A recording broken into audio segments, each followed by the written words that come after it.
entre le chef traditionnel et le patriarche. Un chef traditionnel est un auxiliaire d'administration. Il est marge au trésor public. Alors qu'un patriarche, n'est-ce pas, est un choix de Dieu pour laisser finalement un signe indélébile pour sa nation. Voilà la différence entre le patriarche et le chef traditionnel. Alors vous ne pouvez pas être les deux. Vous ne pouvez pas être chef traditionnel et patriarche, ce que je voulais vous dire. Et les deux, je profite pour vous dire ceci. Aujourd'hui, nous sommes le 2 octobre. Dans 5 jours, nous serons en train de préparer notre élection présidentielle, que je considère comme l'affranchissement, n'est-ce pas, de l'Afrique dans la gueule du colonisateur. Parlons un peu des problèmes anglophones.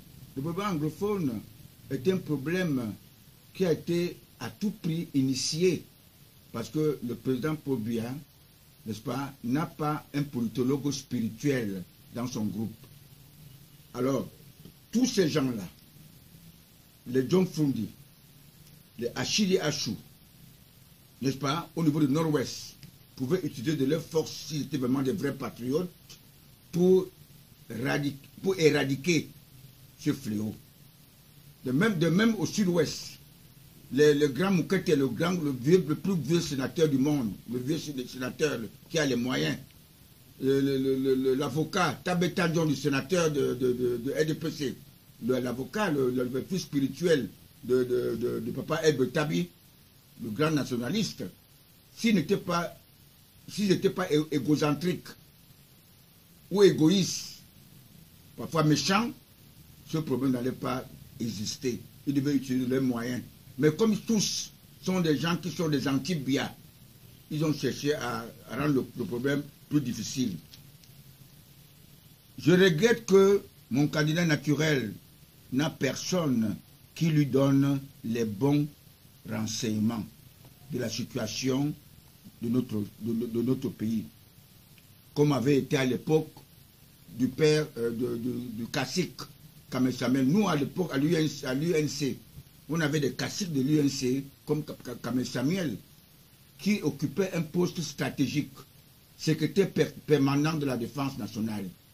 Alors, rien ne pouvait se passer sans qu'il soit consulté à cette époque-là. Alors, c'est ça qui manque encore au Cameroun, le renseignement. Et lorsque nous voulons à tout prix, les gens qui sont là, qui sont devant, sont tous les anti-Biya. Je ne sais pas ce qui se passe, tout le monde déteste Biya, parce qu'ils ne connaissent pas Biya dans leur petit cerveau. Alors, le président Biya se fait tromper, même les décisions, tout est fait. Les bonnes décisions sont données, mais comment on appelle, ceux qui sont appelés les acteurs à les gérer le font mal. Alors, chacun joue le jeu qu'il veut, je ne comprends rien, tout est en désordre.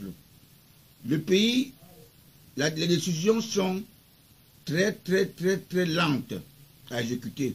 On attend d'abord qu'il y ait peut-être les morts d'hommes pour essayer de voir ce qu'on peut faire de temps en temps. Bon alors, comme le cas je vous parle le cas de Bamida, de Norway et tout ça là. Ce sont des anti-Biya qui ont aggravé la situation. C'est un petit truc qui a commencé en 2016. Je pouvais, moi, bloquer cela. Et si le président, le ministre Betty Assomon, que vous voyez là, m'avait contacté, il n'allait pas tomber dans ce piège-là. Bon, ce que je veux vous dire, c'est que le 1er octobre, j'ai appelé à témoin, c'est-à-dire hier, tous mes compatriotes que je connais, la souffrance des Camerounais. Aussi, vous dire que le push du 6 avril 1984, commandité par l'ancien président Amadou Ahidjo, l'homme du Code noir français, nous a retardés depuis de 15 ans en arrière. Le président Paul Biya, pris par la panique, son pouvoir a été confisqué par le G11. Les mystiques de l'ancien régime, les fils spirituels de l'ancien président, l'homme du Code noir français, Amadou Ahidjo, qui avait pour parrain Dr Louis-Paul Ojola, grand franc-maçon. Mes très chers compatriotes, nous disons tel père, tel fils.